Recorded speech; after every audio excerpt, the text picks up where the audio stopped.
Donald Trump यांचं राजकारण हे दरबारी पद्धतीचं राजकारण आहे. त्यांच्या कानामध्ये कोण व्हिस्पर करतंय, कोण त्यांच्या जवळ आहे याच्यावरती ठरतं की ते काय भूमिका घेतील. पर्सनल, पॉलिटिकल आणि नॅशनल या तीन मधला फरकच त्याने संपवून टाकलेला आहे. त्यामुळे कुठली कृती ट्रम्प यांच्या पर्सनल इंटरेस्टमध्ये आहे, पॉलिटिकल इंटरेस्टमध्ये आहे का नॅशनल इंटरेस्टमध्ये आपल्याला कळत नाही.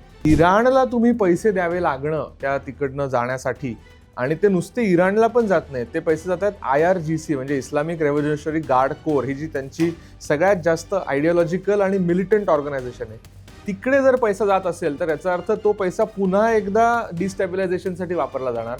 ह्याच देशांवर पुन्हा एकदा हल्ले होऊ शकतात.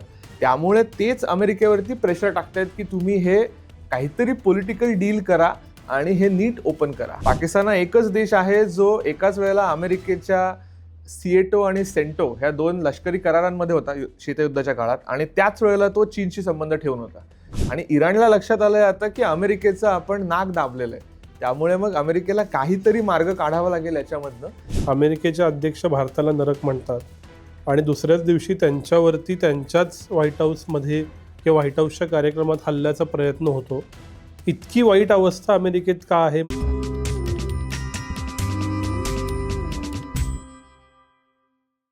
नमस्कार, मी विनायक पाचलक आणि थिंक बँकच्या युद्ध वार्तामध्ये तुम्हा सगळ्यांचं पुन्हा एकदा स्वागत. खरं तर रोजच्या ज्या युद्धाच्या बातम्या होत्या त्या थांबलेल्या आहेत, पण युद्ध पुरेसं थांबलेलं नाही असं दिसतंय, किंवा नक्की काय चालू आहे ते कळत नाही आहे.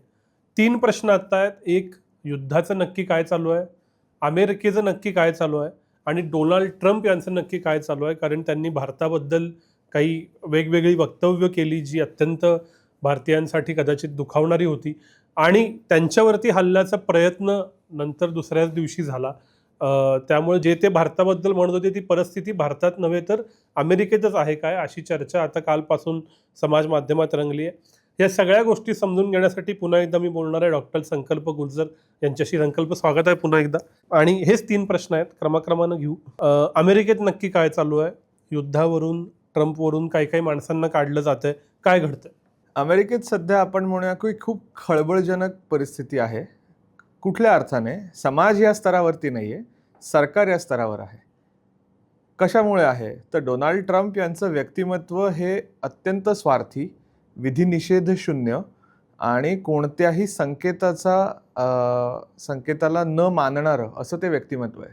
त्यामुळे त्यांना देशाच्या परंपरा, प्रशासनाची एक कार्यपद्धती, आपल्या आजूबाजूच्या लोकांना विश्वासात घेणं, पक्ष आणि देश या स्तरावर काही प्रकारची एक सहमती घडवून आणणं, ह्या गोष्टींच्यामध्ये अजिबात रस नाही आहे.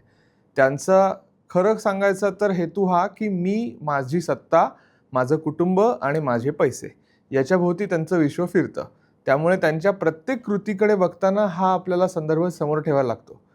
त्यांनी त्यांच्या गेल्या 1.25 वर्ष आत्ताचं आणि त्याच्या आधीची पहिली टर्मची 4 वर्ष याच्यामध्ये पर्सनल, पॉलिटिकल आणि नॅशनल या तीन मधला फरकच त्याने संपवून टाकलेला आहे. त्यामुळे कुठली कृती ट्रम्प यांच्या पर्सनल इंटरेस्टमध्ये आहे, पॉलिटिकल इंटरेस्टमध्ये आहे का नॅशनल इंटरेस्टमध्ये आपल्याला कळत नाही. आणि त्यामुळे जे आपल्याला टर्मॉईल आत्ता दिसतं अमेरिकेच्या स्तरावरती, ते एका अर्थाने बघायला गेलं तर ट्रम्प यांनी आणलेलं टर्मॉईल आहे. म्हणजे मग त्यांच्या जवळच्या वर्तुळातली माणसं काढणं असेल, म्हणजे त्यांनी पॅम बॉन्डी नावाची त्यांची खास लॉयर होती तिला काढलं. त्याच्यानंतर क्रिस्टी नोएम म्हणून ज्या गृहमंत्री होत्या त्यांना काढलं. काश पटेल जे FBI चे प्रमुख आहेत ते कदाचित बाहेर जातील असं दिसतंय. मार्जोरी टेलर ग्रीन नावाची ट्रम्प यांची खूप जवळची एक सपोर्टर व्यक्ती होती, तिला राजीनामा देऊन अत्यंत अपमानास्पद पद्धतीने बाहेर पडावं लागलंय. सो ट्रम्प यांच्या जवळच्या वर्तुळातल्या कोणाचीच जागा फिक्स नाही, हे सगळ्यांना लक्षात आलेलं आहे. एक. दुसरं, युद्ध चालू असतानाच्या काळात ट्रम्प यांनी अमेरिकन सैन्य दलातल्या वरिष्ठ स्तरावरच्या अधिकाऱ्यांना फायर केलेलं आहे. असं कोणीही रॅशनल स्तरावरती बघायला गेलं तर करत नाही. ह्या व्यतिरिक्त ट्रम्प यांनी सतत कॉन्फ्लिक्टिंग मेसेजेस दिलेले आहेत की मला युद्ध सुरू पण ठेवायचं आहे, मला युद्ध बंद पण करायचं आहे. त्यामुळे त्याचा नेमका अर्थ कसा लावायचा याच्याविषयी अभ्यासकांच्या मध्ये, राजकीय नेत्यांच्या मध्ये मतभेदच आहेत की नेमकं ह्यांना हवंय काय आणि हे नेमकं आपल्याला कुठे घेऊन जाणार आहे. आणि त्यामुळे एक प्रकारची गोंधळाची स्थिती आपल्याला बघायला मिळते.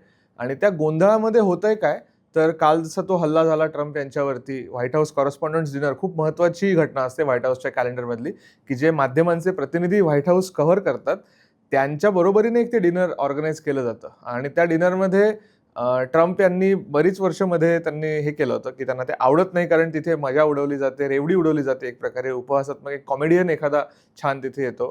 तर असं सगळं असतं. त्याला ट्रम्प जाणार नव्हते. मागच्या वर्षी पण गेले नव्हते बहुतेक. यावर्षी ते गेले आणि तिथे तो हल्ला झालेला आहे. त्यामुळे पुन्हा एकदा आपल्याला असं वाटतं की अमेरिका एका अस्वस्थतेच्या लाटेवरून दुसऱ्या लाटेकडे गेलेली आहे. आपण त्या हल्ल्याकडे येऊ, पण त्याच्या आधी युद्धाकडं. मूळ जेव्हा युद्ध चालू झालं तेव्हा डोनाल्ड ट्रम्प म्हणालेले होते की रेजिम चेंज. ते तर इराणमध्ये काही झालेलं दिसत नाही.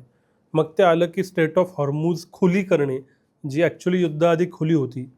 आता असं म्हणतात की इराणनं बंद केली आहे का अमेरिकेनं बंद केली आहे, इराणसाठी अमेरिकेनं बंद केली आहे, काहीच कळत नाही आहे.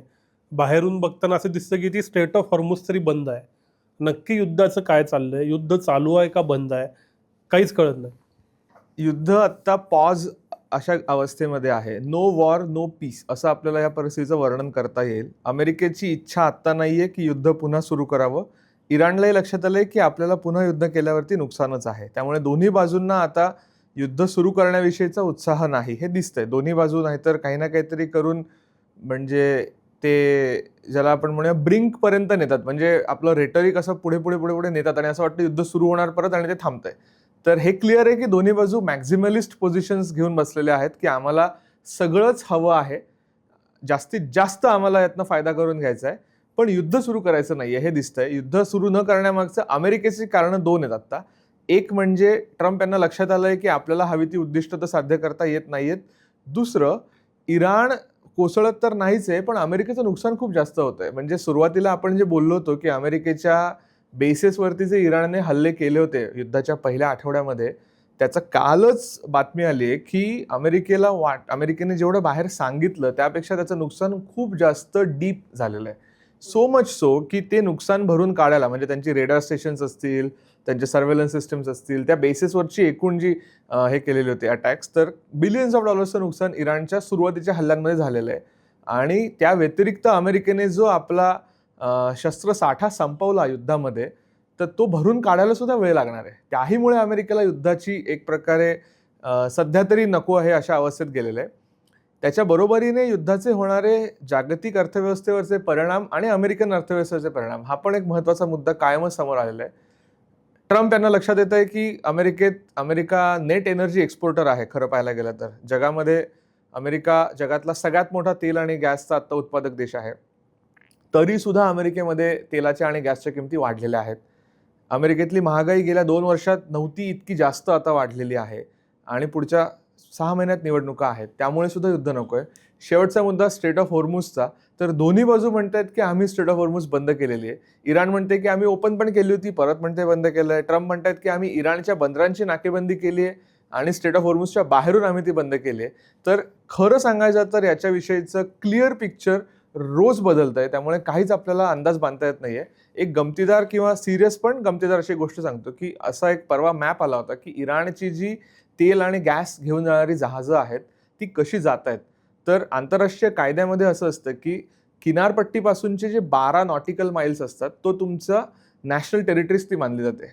तर त्या 12 नॉटिकल माइल्समधून जर का तुम्ही तुमचं जहाज काढलं तर ते तुमच्या देशाच्या हद्दीत आहे असंच मानलं जातं. तर इराणची जहाजं त्या 12 नॉटिकल माइल्सच्या रेंजमध्ये राहत आहेत आणि ते इराणच्या किनारपट्टीला लागून अशी बाहेर येतात. स्ट्रेट ऑफ हॉर्मूजमधनं बाहेर येतात. शेजारी पाकिस्तान आहे. पाकिस्तानच्या किनारपट्टीला लागून हगिंग ज्याला म्हणतात तशी ती बाहेर येतात आणि तिकडनं ते शेजारी भारत आहे तर भारताच्या किनारपट्टीला ते येत आहेत आणि भारतामध्ये जो काही तेल आणि गॅस इराणमधनं येतोय असं सोशल मीडियावरती मी बघितलंय. तर हे कन्फर्म आहे का याविषयी आपल्याला थांबायला लागेल. पण ह्या प्रकारचे इनोव्हेटिव्ह मार्ग देशांनी शोधलेले आहेत. आणखीन एक मार्ग असा शोधला आहे लोकांनी की इराणच्या बंदरातनं जर जहाज निघालं तर त्याला आम्ही टार्गेट करू असं ट्रम्प म्हणाले होते. तर अनेक जहाजांच्या बाबत असा मार्ग सांगितला जातोय की ते पहिले इराणमधनं निघतात, कतार, UAE किंवा सौदी अरेबियाच्या बंदरांवरती ते परत एकदा डॉक करतात आणि तिकडनं बाहेर येतात सो दॅट की अमेरिकेचा हल्ला होऊ नये. त्यामुळे परिस्थिती खूप जास्त कन्फ्युजिंग आहे आणि त्याच्यामुळे त्याच्याविषयी काहीही ठोस भाष्य करणं किंवा अंदाज वर्तवणं आपल्याला आत्ता शक्य नाही आहे. पण इराण असो किंवा अमेरिका असो, कुणी का ती स्ट्रेट ऑफ हॉर्मूज बंद ठेवली तर बाकी जगाला तोटाच आहे ना. भरपूर जास्त तोटा आहे आणि तो तोटा 3-4 प्रकारचा आहे. एक म्हणजे सगळ्यात महत्त्वाचं तेल आणि गॅस बाहेर येत नाही हा भाग आहे. दुसरं जे आपण याआधी चर्चा केली की फर्टिलायझर्स असतील, हेलियम असतील, त्याच्यानंतर सल्फर असेल, तर वेगवेगळ्या प्रकारचे इंडस्ट्रीला लागणारे इनपुट्स जे आहेत ते तिकडनं बाहेर येत नाहीत. त्याच्यामुळे होणारं नुकसान हा एक भाग आहे. स्ट्रेट ऑफ होर्मुझ सारखे जे जगातले बाकीचे चोक पॉईंट्स आहेत, म्हणजे स्ट्रेट ऑफ मलाक्का जी सिंगापूरच्या जवळ आहे, किंवा बाबल मांदेब जी आहे येमेन आणि जिबुतीच्या मध्ये, तर पनामा कालवा समजा एक प्रकारचा, तर ह्या सगळ्या अशा सागरी मार्गांवरती जर का ते ज्या देशाच्या जवळनं जात आहेत त्या देशाने आपला त्याच्यावरचा अंमल बसवायला सुरुवात केली, तर एकूण जागतिक अर्थकारणावर त्याचे गंभीर परिणाम आहेत. कारण तुम्ही जर का प्रत्येक जहाजाकडनं टोल घ्यायचं असं म्हटलं, तर याचा अर्थ तुमचा मालवाहतुकीचा खर्च वाढणार, आणि तो खर्च वाढला की तुमचे बाकीचे इनपुट्स आणि आउटपुट सगळं महाग होत जाणार पुढे. त्यामुळे ते सुद्धा जास्त गंभीर आहे. त्याच्या पलीकडचा अजून मुद्दा असा आहे की जोपर्यंत युद्धजन्य परिस्थिती ही होर्मुझ आणि त्या परिसरात राहते, तोपर्यंत गल्फच्या देशांमधनं जे एक प्रकारे आपण म्हणूया फायनान्स एक्सपोर्ट होत होता, पैसा बाहेर खूप जात होता, तो थांबू शकतो आता. कारण ते म्हणतील की आता परिस्थिती थोडी गंभीर आहे, त्यामुळे तिथे सुद्धा बंधनं येत आहेत. आणि याच्या बाहेर अशा प्रकारची अनसर्टन्टी जागतिक अर्थकारणासाठी, त्या प्रादेशिक अर्थकारणासाठी वाईटच आहे. त्यामुळे त्याचे सगळ्या जगावरती गंभीर परिणाम आहेत. युद्ध संपलं जगासाठी असं जर का समजून घ्यायचं असेल तर स्ट्रेट ऑफ हॉर्मुझ खुली पाहिजे, म्हणजे 25 फेब्रुवारीची 26 फेब्रुवारीची सिच्युएशन रिस्टोर होईल. अशी सिच्युएशन रिस्टोर होईल का न्यू नॉर्मलच असं असेल की आता हे चोकिंग पॉईंट बंद राहतील, थोडेफार उघडतील आणि असंच जा? आता सध्या तरी असं दिसतंय की काही काळासाठी स्ट्रेट ऑफ होर्मुझच्या संदर्भात अनिश्चितता राहील, परंतु व्यापक स्तरावर विचार केला तर स्ट्रेट ऑफ होर्मुझ अशा पद्धतीने बंद राहणं किंवा तिथे अशा प्रकारे टोल द्यावा लागणं हे जगातल्या कोणालाच नको असणार आहे. त्यामुळे त्या प्रकारचं प्रेशर पण असणार आहे की तुम्ही अशा प्रकारे टोल लावू नका. सगळ्यात जास्त प्रेशर कोणाचं असणार आहे तर सौदी अरेबिया, UAE आणि कतार या देशांचं असणार आहे की जर इराणला तुम्ही पैसे द्यावे लागणं त्या तिकडनं जाण्यासाठी, आणि ते नुसते इराणला पण जात नाहीत, ते पैसे जात आहेत IRGC म्हणजे इस्लामिक रेव्होल्युशनरी गार्ड कोर, ही जी त्यांची सगळ्यात जास्त आयडिओलॉजिकल आणि मिलिटंट ऑर्गनायझेशन आहे, तिकडे जर पैसा जात असेल तर याचा अर्थ तो पैसा पुन्हा एकदा डिस्टॅबिलायझेशनसाठी वापरला जाणार.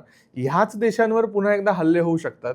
त्यामुळे तेच अमेरिकेवरती प्रेशर टाकतायत की तुम्ही हे काहीतरी पॉलिटिकल डील करा आणि हे नीट ओपन करा. आणि इराणला लक्षात आलंय आता की अमेरिकेचं आपण नाक दाबलेलं आहे, त्यामुळे मग अमेरिकेला काहीतरी मार्ग काढावा लागेल याच्यामधनं की इराण आपलं म्हणणं मान्य करेल. आणि दोन्ही देशांना हे आता लक्षात आलेलं आहे की आपल्याला आता डील करण्याची गरज आहे. फक्त पहिले थकतं कोण, किंवा ज्याला इंग्रजीमध्ये आपण म्हणतो चिकन्स आउट, हू चिकन्स आउट फर्स्ट, तर त्याची मला असं वाटतं चर्चा आता सुरू आहे की पेशन्स जो आहे तो खेळून बघायचा. त्याला आणखीन एक टाईमलाईनचा मुद्दा आहे. पुढच्या महिन्यामध्ये या महिन्यातच ट्रम्प ॲक्च्युली चीनला जाणार होते, तर ती भेट काही झालेली नाही आहे. कदाचित पुढच्या महिन्यात ती भेट होईल. सो त्या भेटीच्या शेवटच्या काही दिवसांच्या, म्हणजे त्या भेटीच्या आधीचे काही दिवस जे असतील तेव्हा कदाचित त्या निमित्ताने सुद्धा जास्त ॲक्टिव्हिटी होऊ शकते. या सगळ्यामध्ये पाकिस्तान ब्राउनी पॉईंट मिळवायचा प्रयत्न करत होतं की आम्ही कसे मीडिएटर आहोत, पण आत्ता ते इराण त्यांच्यावर आरोप करते की ते डबल गेम खेळतायत, मग ती मीटिंग झाली नाही, इस्लामाबाद सगळी तयारीत होती. काय चालू आहे? पाकिस्तानचा रोल जो आहे त्याविषयी आपल्याकडे अनेकांना उगाचच असं वाटतं की आपण मागे पडलोय आणि पाकिस्तान पुढे गेलंय. पाकिस्तानचा रेलेव्हन्स नो डाऊट आहेच, पाकिस्तान रेलेव्हंटच राहणार आहे. 25 म्हणजे 250 मिलियन किंवा 25 कोटी लोकसंख्या आणि न्यूक्लिअर वेपन्स आणि त्या प्रकारचं भौगोलिक स्थान, तर या 3 गोष्टींच्यामुळे पाकिस्तान रेलेव्हंट नक्कीच राहणार आहे. मुद्दा काय आहे, पाकिस्तान ट्रस्टवर्दी आहे किंवा नाही याच्याविषयीची जी शंका सुरू झाली आहे, तर याचं एक कारण असं आहे की कदाचित पाकिस्तानने डील करण्यासाठी खूप जास्त प्रयत्न केले असावेत आणि इराणला लक्षात आलं असावं की पाकिस्तान हा अमेरिकेच्या इतका कह्यात गेलेला आहे की काय करायचं. दुसरं असं आहे की पाकिस्तानला असं वाटतं डील व्हावं, कारण अर्थकारणावरचे जे परिणाम आहेत त्याचा सर्वाधिक अफेक्टेड देशांपैकी एक पाकिस्तान आहे. म्हणजे युद्धाच्या आधीच पाकिस्तानमध्ये पॉवर कट्स होते, त्याच्यानंतर महागाई होती, गॅस आणि तेलाचे दर जास्त होते. तर अशा परिस्थितीत पाकिस्तानला युद्ध थांबणं आवश्यकच आहे. त्यामुळे त्यांनी प्रेशर टाकलेलं असणार आहे. प्लस त्यांचे ट्रम्प यांच्याशी केवळ सरकारी स्तरावर नाही तर वैयक्तिक स्तरावर पण खूप घनिष्ठ संबंध आहेत, म्हणून सुद्धा इराणला ते वाटू शकतं. आणि त्याच्या पलीकडे असं आहे की इराणने हा एक डाव खेळलेला असू शकतो की तुम्ही पाकिस्तानवरती प्रेशर टाकणं म्हणजे पाकिस्तान डोनाल्ड ट्रम्प यांच्यावरती पुढे प्रेशर टाकेल की आमची पोझिशन जर आम्हाला टिकवायची असेल. कारण आता कसं झालेलं आहे, पाकिस्तानचं पण प्रेस्टीज ह्या मधल्या ज्या मीडिएशन एफर्ट्स बरोबर जोडलं गेलंय. त्यामुळे हे मीडिएशन एफर्ट्स फेल होणं याचा अर्थ पाकिस्तानच्या प्रेस्टीजला पण धक्का लागणे. आणि ते कुठल्याच देशाला नको असतं. त्यामुळे इराण तो पण हल्ला करून म्हणजे शाब्दिक हल्ले करून पाकिस्तानवरती प्रेशर टाकते की तुम्ही अमेरिकेला काहीतरी सांगा आणि डील काहीतरी व्हावं त्या दृष्टीने आणि आपल्याला फेवरेबल डील व्हावं यासाठी प्रयत्न चालू आहेत. थोडक्यात पाकिस्ताननं मध्ये पडून स्वतःवर संकटच ओढवून घेतले. नाही, मला नाही वाटत संकट ओढवून घेतलंय. पाकिस्तानचं कायमच एक हे राहिलेलं आहे अशा प्रकारचं धोरण की ते एक स्वातंत्र्यापासून म्हणजे 47-48 पासून आपण बघायला गेलं तर पाकिस्तानने कायमच अमेरिका आणि तशा देशांना खेळवण्यामध्ये यश मिळवलेलं आहे. All sed and done. म्हणजे आपल्याला अनेकांना आवडत नाही हे म्हणणं, पण पाकिस्तान हा जगातला एकच देश आहे की जो एकाच वेळेला अमेरिका आणि चीन यांच्याशी अतिशय घनिष्ठ संबंध ठेवून होता. पाकिस्तान हा एकच देश आहे जो एकाच वेळेला अमेरिकेच्या सिएटो आणि सेंटो ह्या 2 लष्करी करारांमध्ये होता शीतयुद्धाच्या काळात आणि त्याच वेळेला तो चीनशी संबंध ठेवून होता. त्यातला सिएटो हा जो करार होता तो चीनच्या विरोधातला होता. त्यामुळे असं एक जे बॅलन्सिंग असतं की 2 वेगळ्या किंवा कॉन्ट्राडिक्टरी पोझिशन्स आहेत आणि त्याच्यामध्ये स्वतःला पोझिशन करणं आणि खेळणं हे पाकिस्तानला जमलेलं आहे. आपल्याला कितीही म्हणजे अगदी फार लांब कशाला ग्लोबल वॉर ऑन टेररच्या काळात तेच झालं ना. अमेरिकेचं जे सगळं अफगाणिस्तानातलं लष्करी कारवाया होत्या त्याच्यासाठी पाकिस्तान महत्त्वाचा देश होता आणि तोच पाकिस्तान दुसऱ्या बाजूला तालिबानच्या लोकांना पण शील्ड करत होता. सो एकाच वेळेला अमेरिका आणि दुसऱ्या बाजूला तालिबान दोन्हीला बॅलन्स करण्याची त्याही वेळेला त्यांनी कसरत केलीच होती. तर पाकिस्तानने स्वतःवर धोंडा पाडून घेतला असं मला वाटत नाही. उलट ह्या अशा प्रकारच्या प्रयत्नांमुळे पाकिस्तानला 2-3 स्तरावरती फायदे होताना दिसतात. एक म्हणजे त्यांची ग्लोबल प्रोफाईल वाढली असं त्यांना वाटत असेल. दुसरं म्हणजे त्यांना अमेरिकेकडनं काहीतरी टँजिबल बेनिफिट्स मिळत असणार किंवा फायनान्शियल स्तरावरती काहीतरी होत असणार आहे. आणि तिसरं चीनला पण हे अशा प्रकारे पाकिस्तान अमेरिकेच्या अशा लेवलला असणं उपयोगी पडत असणार आहे. म्हणजे पाकिस्तानचा उपयोग एका बाजूला जरी अमेरिका इराणमध्ये मध्यस्थीसाठी होत असला तरी भविष्यात तो पाकिस्तानला चीन आणि अमेरिका यांच्यात जर तणाव वाढत गेले तर तिथल्या मध्यस्थीला पण उपयोगी पडू शकतं. आणि अमेरिका आणि इराणमध्ये जे काही सिक्रेट डील्स होतील, चर्चा होतील त्याच्याविषयी पाकिस्तान चीनला कायमच ज्याला म्हणतो की सांगत राहील, माहिती देत राहील. त्यामुळे चीन प्रत्यक्ष त्या रूममध्ये जरी नसलं तरी पाकिस्तानच्या माध्यमातून चीनला जे हवं आहे ते काही गोष्टी मिळू शकतात. तर अशा स्तरावर बघायला गेलं तर पाकिस्तानचे मला असं वाटतं की सध्या तरी भाग्य थोडंसं चांगलं आहे असं दिसतंय. आता दुसऱ्या मुद्द्याकडे येऊ. डोनाल्ड ट्रम्प यांनी भारताचा उल्लेख हेल होल असा केला. H1B देता कामा नये, जन्मानुसार मिळणारे बर्थ राईट मिळू नयेत, मग सारवासारव झाली. इतका भारताबद्दल राग का? हा पहिला प्रश्न. डोनाल्ड ट्रम्प यांचं राजकारण हे दरबारी पद्धतीचं राजकारण आहे. त्यांच्या कानामध्ये कोण विस्पर करतंय, कोण त्यांच्या जवळ आहे याच्यावरती ठरतं की ते काय भूमिका घेतील. आणि त्यामुळे एक शक्यता अशी आहे की ट्रम्प यांच्या आजूबाजूच्या लोकांना पाकिस्तानच्या बाजूने वळवण्यामध्ये यश आलेलं आहे. पाकिस्तानचे जे लॉबिस्ट तिथे आहेत, जे स्टीव्ह विटकॉफ आपण आधी उल्लेख केला होता, डोनाल्ड ट्रम्प यांचे जवळचे मित्र आहेत, ते बिल्डर आहेत आणि ते इराणच्या चर्चेमध्ये सहभागी होते. युक्रेन आणि रशियाच्या मध्यस्थीला पण ते सहभागी होते. तर स्टीव्ह विटकॉफ यांच्या मुलाची क्रिप्टो करन्सीमध्ये जी इन्व्हेस्टमेंट आहे ती पाकिस्तानातनं झालेली आहे. त्यामुळे पाकिस्तान तिकडे डायरेक्ट लाईन त्यांना आहे. सो ते एक कारण असू शकतं. आणि त्याच्या व्यतिरिक्त डोनाल्ड ट्रम्प यांचं म्हणजे सोशल मीडिया वर्तनाचं आपण मध्यंतरी बोललो होतो की ते खरोखर किती रॅशनल किंवा सेन पद्धतीने विचार करतात ह्याविषयी सुद्धा शंका घ्यायला वाव आहे. कारण मध्यंतरी एक ट्विटरवरतीच आलं होतं की त्यांची टाईमलाईन एका व्यक्तीने काढली होती की साधारण रात्री 10:30 ते पहाटेचे 3 या काळामध्ये ट्रम्प यांनी केलेली ट्विट्स, त्यांनी शेअर केलेल्या लिंक्स आणि त्यांचे स्वतःचे ज्याला रॅम्बलिंग्स म्हणता येतील की अदवा किंवा बरळणं काहीतरी असं, तर असं ते चालू राहतंय. आणि त्याहीमुळे काय होतंय ना की ट्रम्प यांना किती सिरियसली घ्यावं याविषयीच मला अनेकदा शंका वाटते की तो एक असा माणूस आहे की जो त्याला तुम्ही काहीतरी बोललात ना तर त्याची तो दखल घेतो. त्यामुळे अशा वेळेला जेव्हा तो बोलतोय तर हे परराष्ट्र मंत्रालयाने त्याला रिजेक्ट केलं ते स्टेटमेंट आणि त्याच्यावेळी क्लॅरिफिकेशन दिलं, हे चांगलं केलं. पण लार्जली अशा गोष्टींना फार महत्त्व देऊ नये असं मला वाटतं. कारण वेगळं आहे. एका बाजूला आपला राष्ट्रीय अभिमान दुखावला जातो, आपल्याला ते आवडत नाही हे जरी खरं असलं तरी त्याची दुसरी बाजू अशी आहे की हे जितकं आपण ह्या अशा पद्धतीने शाब्दिक चकमकींच्या मध्ये उतरू तितकं ते आपल्यापेक्षा त्यांना फायद्याचं ठरणार आहे. आणि आपल्या देशाला कितीही नाही म्हटलं तरी अमेरिका ही उपयोगाचाच असलेला एक देश आहे. त्यामुळे तो नॅशनल इंटरेस्टचा विचार केला तर ट्रम्प यांच्याकडे तितकं लक्ष देऊ नये. म्हणजे जे आपण ऑपरेशन सिंदूरच्या काळामध्ये झालं होतं की ते म्हणाले की मी ती सीजफायर आणली या 2 देशांच्या मध्ये आणि मी काय व्हॉट एव्हर मिलियन्स ऑफ लोकांना वाचवलं, आपण त्याला विरोध केला. आणि त्याच्यामुळे पुढचे 6 महिने ते वर्षभर ते सतत आपल्या विरोधात जे बोलत राहिले त्याचं एक कारण ते होतं. ह्या उलट जे पाकिस्तानने केलं की तुम्ही जर बघाल पाकिस्तानचे म्हणजे पाकिस्तानच्या पंतप्रधानाला तर काही किंमत नाहीच आहे, जी आहे ती आर्मी चीफच सगळं करतात. तर जेव्हा ते अमेरिकेत जातात ते प्रत्येक वेळेला ट्रम्प यांना सांगतात की तुमच्यामुळे युद्ध थांबलं, तुमच्यामुळे ही लाखो माणसं वाचली. त्यांनी त्याच्या पुढे जाऊन नोबेल प्राईजसाठी ट्रम्प यांना नॉमिनेट केलं होतं. तर हे जे खुशमस्करी करणं असतं ते आपल्याला देश म्हणून करता येत नाही हे खरं आहे. पण मग अशा वेळेला आपण ट्रम्प यांच्याशी शाब्दिक चकमकींच्या मध्ये उतरू नये असं मला तरी वाटतं. कारण शेवटी ते चिखलात उतरलो की आपल्या अंगावरही शिंतोडे उडणार आहेत आणि त्याचं नुकसान जास्त आहे. पण ज्यावेळी अमेरिकेचा राष्ट्राध्यक्ष पब्लिकली असं बोलतो, H1B धारकांबद्दल त्याचा अकस व्यक्त करतो, त्यावेळी अमेरिकेतलं जनमत हे तिथल्या भारतीयांबद्दल उलटं गेलंय का? किंवा तिथं खरंच असं वाटतंय का की ह्या लोकांनी आपल्या नोकऱ्या घेतल्यात आणि त्याच्यामुळं मग हे सगळं चालू आहे? काही प्रमाणात ती भावना आहे ना.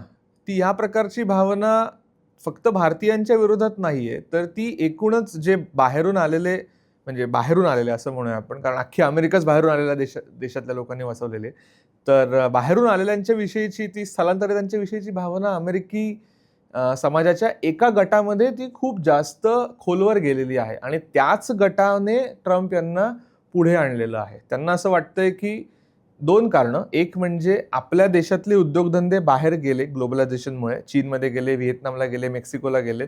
त्यामुळे आपल्या नोकऱ्या गेल्या आणि दुसरं बाहेरच्या देशातले लोकं आपल्याकडे आले आणि त्यांनी सुद्धा आपल्या नोकऱ्या घेतल्या. सो या दोन्ही घटकांच्यामुळे अमेरिकेमध्ये एक अँटी इमिग्रेशन, अँटी इमिग्रंट असं एक खूप राजकीय स्तरावरचं वातावरण रिपब्लिकन पक्ष आणि त्याच्या आतमध्ये हे जे ट्रम्प यांचे समर्थक आहे, ज्यांना मागा समर्थक म्हणतात, मेक अमेरिका ग्रेट अगेन, तर त्यांच्यामध्ये ही भावना खूप दृढ आहे आणि त्याच्यातल्या अनेकांचं हे अशा प्रकारचं वक्तव्य होतं. म्हणजे ते इंडिया टुडेने पण मध्यंतरी कोणाला तरी बोलवलं होतं, त्यांचं नाव विसरतोय मी आत्ता, त्या बाई होत्या आणि त्यांनी पण अशाच प्रकारची स्टेटमेंट्स केली होती भारताच्या विषयी आणि मग त्यांना इंडिया टुडे कॉन्क्लेव्हसाठी बोलवलं होतं आणि त्याच्यावरनं पण बराच वादविवाद झाला होता की अशा प्रकारची जी भारताविषयीची डिमिनिंग स्टेटमेंट्स करणारी माणसं आहेत, तर त्यांना तुम्ही भारतात बोलवावं का आणि अशा प्रकारचं व्यासपीठ द्यावं का? पण अमेरिकेतल्या राजकारणामध्ये हा एक प्रवाह झालेला आहे, एवढं मात्र आपण नोंदवायला हवं. पण आयरनी अशी की अमेरिकेचे अध्यक्ष भारताला नरक म्हणतात आणि दुसऱ्याच दिवशी त्यांच्यावरती त्यांच्याच व्हाईट हाऊसमध्ये किंवा व्हाईट हाऊसच्या कार्यक्रमात हल्ल्याचा प्रयत्न होतो. इतकी वाईट अवस्था अमेरिकेत का आहे? मग कायदा सुव्यवस्था नाही का? गन लॉ नाही का? भारताला नावं ठेवताना भारत या बाबतीत मात्र चांगला फेअर करताना दिसतो. येस, भारतामध्ये शस्त्रास्त्रांच्या बाबतचे कायदे बरेच कडक आहेत आणि त्यामुळे काही अपवाद, काही राज्यांच्या मधले काही पॉकेट्स जर सोडले तर सर्वसामान्य भारतीयांच्याकडे आपल्याला शस्त्र दिसत नाहीत आणि अतिशय चांगली गोष्ट आहे. अमेरिकेमध्ये 2 प्रकारचे प्रॉब्लेम्स आहेत याबाबत. एक असा आहे की त्यांची गन लॉबी जी आहे ती खूप जास्त पॉवरफुल आहे आणि ती गन लॉबी रिपब्लिकन पक्षाशीच जोडलेली आहे. ट्रम्प सत्तेत आहेत, त्यामुळे कुठल्याही प्रकारची म्हणजे शस्त्र बाळगणं, शस्त्र परवाना, त्या संदर्भातले कायदे, नियम काहीही करायचं म्हटलं की ही गन लॉबी ते हाणून पाडते. तुम्ही जर का अमेरिकेच्या राजकारणाचा इतिहास बघितला तर शस्त्र बाळगणं हा विषय म्हणजे 1770 आणि 80च्या दशकात काहीतरी तुम्ही एखादी तरतूद राज्यघटनेत केली आणि ती आज तुम्ही 2020च्या दशकात ती चालू ठेवणं म्हणजे याला खरं पाहायला गेलं तर रॅशनॅलिटीवर बसत नाही. 250 वर्षांचा सगळा काळ गेलेला आहे. तेव्हाची अमेरिका वेगळी होती, तेव्हाचे धोके वेगळे होते, त्या संदर्भातली ती प्रोव्हिजन होती. पण एनिवे तर ती आहे आणि ती काढायला किंवा त्याला कुठल्याही प्रकारे लिमिटमध्ये आणायला विरोध होतो. दुसरा मुद्दा असा आहे की अमेरिकेत ॲक्च्युली अनेकांना असं वाटतं की शस्त्र का असावीत, तर सरकार हे सुद्धा प्रॉब्लेम एक आहे आणि जर उद्या आपल्यावरती पोलीस आले किंवा आपल्याला आपल्या लिबर्टीजना सरकारने कंट्रोल करायचा प्रयत्न केला तर त्याला विरोध करायला पण आपल्याकडे गन्स असायला हव्यात असं मानणारा पण एक गट आहे. आणि त्याच्या पलीकडे जाऊन आता काय होतंय की ट्रम्प यांनी गेल्या 10 वर्षात वातावरण इतकं कलुषित केलंय राजकीय स्तरावरती, सामाजिक स्तरावरती, ते ज्याला पोलरायझेशन म्हणतात, त्याची एक विचित्र पातळी अमेरिकेत गेलेली आहे की त्यामुळे ट्रम्प यांचा दुसरा हल्ला झालेला आहे. बाय द वे, पहिला हल्ला 2024 मध्ये झाला होता आणि त्याही वेळेला असंच झालं होतं, तर थेट ती गोळी ट्रम्प यांना चाटून गेली होती. तर त्याच्यानंतरचा हा हल्ला आहे आणि त्यामुळे हे असं सोशल आणि पॉलिटिकल पोलरायझेशन इतकं झालेलं आहे की त्याचा हा परिणाम आपल्याला दिसतो. म्हणजे so easy availability of guns आणि पोलरायझेशन ह्या दोन्हीचं कॉम्बिनेशन होऊन ह्या प्रकारचा हल्ला आपल्याला बघायला मिळतोय. भीती ही नाही आहे की हा हल्ला झाला आहे, भीती ही आहे की इथून पुढच्या काळात असे हल्ले अजून होऊ शकतात आणि ते केवळ डोनाल्ड ट्रम्प यांच्या विरोधात किंवा त्यांच्या समर्थकांवर होतील असं नाही आहे, तर ते हल्ले डेमोक्रॅटिक पक्षाच्या लोकांवर पण होऊ शकतात. त्यांच्या खासदारांना ॲक्च्युली आता संरक्षण देण्यात आलेलं आहे गेल्या काही काळापासून, कारण माहोल इतका जास्त पोलराइज्ड झालेला आहे. म्हणजे अजून एक मध्यंतरी लोकांना आठवत असेल, म्हणजे आपल्याला ट्रम्प माहिती आहेत, पण त्यांचा एक अत्यंत कळवा सपोर्टर, त्याचं नाव विसरतोय मी, 30-32 वर्षाची व्यक्ती होती ती, यंग सपोर्टर, त्याची कॅम्पसमध्ये हत्या झाली होती. तर अशा प्रकारचे प्रसंग वाढत चाललेत आणि ते पॉलिटिकल व्हायलन्स अशा प्रकारचा येणं हे देशाच्या लोकशाहीसाठी आणि भवितव्यासाठी खूप जास्त घातक आहे अमेरिकेच्या, म्हणजे आपल्या. शेवटचा प्रश्न, एक युद्धाचं काय होणार, थांबले नाही थांबले, महागाई वाढणार का, हा एक प्रश्न आहे. आणि खूप भारतीयांचे नातेवाईक अमेरिकेत असतात, मित्र असतात, खूप मोठ्या वर्गाचं अमेरिकन ड्रीम अजूनही आहे कमी अधिक प्रमाणात. त्यामुळे सामान्य भारतीयांनी, आपला व्हिडिओ बघणाऱ्या मराठी माणसांनी सध्याच्या घटनांकडे कसं बघावं, काय अनालिसिस करा? अमेरिकेच्या विषयी भीती वाटणं साहजिक आहे, परंतु अमेरिकेचं एक सगळ्यात मोठं बलस्थान आहे जे कायमच आपण अमान्य नाही केलं, पण त्याला तितकं हायलाईट केलं जात नाही. ते असं आहे की अमेरिकेतलं जे संस्थात्मक रचना आहे ती कितीही आपण नाही म्हटलं तरी ती चांगल्या पद्धतीने काम करते. 2020च्या निवडणुका अनेकांना असं वाटलं होतं की त्यावेळेला अमेरिका कोलॅप्स होईल, ते झालं नाही. ट्रम्प यांनी ते निकाल मान्य केले नाहीत, हा भाग वेगळा. पण राज्यांच्या स्तरावरती तिकडचे स्थानिक जे अधिकारी होते त्यांनी त्यांचं काम नीट केलं होतं आणि त्यांनी तो निकाल व्यवस्थित बाहेर काढला होता. 2022ला हे झालं, 24ला हे झालं होतं. 26ला आता चर्चा अशी आहे की डोनाल्ड ट्रम्प पुन्हा एकदा कोर्ट केसेस, पोलीस वापरून निवडणुकीला इमिग्रेशन झालेले लोक, जे इमिग्रंट्स आहेत त्यांना वोट न करू देणं, वोटर सप्रेशन ज्याला म्हणतात ते करणं, किंवा एकूण निकालाविषयीच प्रश्नचिन्ह उपस्थित करणं, ज्याला डिलेजिटिमायझेशन म्हणतात, ते करण्याचा प्रयत्न खूप जास्त करतायत. पण एवढं असून सुद्धा अमेरिकेतली कोर्ट्स, अमेरिकेतली सिव्हिल सोसायटी, अमेरिकेतली ब्युरोक्रेसी हे त्यांचं काम अजून तरी नीट करतायत असं आपल्याला दिसतंय. याचं उदाहरण काय आता, तर अमेरिकेत जेरोम पॉवेल हे अमेरिकन फेडरल रिझर्व्ह, म्हणजे त्यांची सेंट्रल बँक, त्याचे प्रमुख होते. ट्रम्प यांनी अपॉइंट केलेली ती व्यक्ती होती. त्यांनी प्रेशर टाकून शेवटी ट्रम्प थकले. त्यांनी त्यांच्यावरती केसेस टाकल्या की बाबा रे, तू माझं म्हणणं ऐक आणि अमेरिकेमध्ये लुजर मॉनिटरी पॉलिसी, म्हणजे पैसे जास्त यावेत, चलन हे व्हावं, म्हणजे लिक्विडिटी वाढावी. त्यांनी ऐकलं नाही.